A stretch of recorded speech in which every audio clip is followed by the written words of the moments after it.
காஞ்சிபுரம் காமாட்சி அம்மன் கோவிலில் மாசி மாத பிரம்ம உற்சவத்தை முன்னிட்டு 5வது நாளான இன்று மோகினி அவதாரத்தில் தங்கப்பல்லக்கில் எழுந்தருளி காமாட்சி அம்மன் வீதி உலா வந்து பக்தர்களுக்கு காட்சியளித்தார்.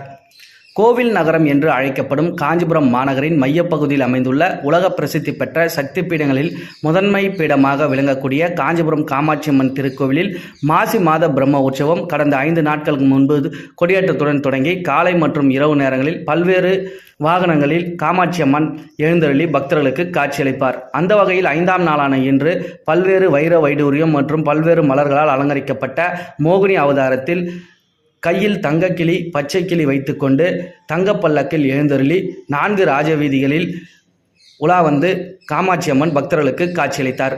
மேலும் காஞ்சிபுரம் சங்கிரமணத்தில் எழுந்தருளிய காமாட்சி அம்மனை சிறப்பு பூஜைகள் செய்து ஆராதனை செய்தனர். காஞ்சிபுரம் பீடாதிபதி ஜெயேந்திர சரஸ்வதி சாமிகள் கலந்து கொண்டு சுவாமி தரிசனம் செய்தார். மேலும் வழியெங்கிலும் ஏராளமான பக்தர்கள் அம்மனை வணங்கி வழிபட்டு சென்றனர்.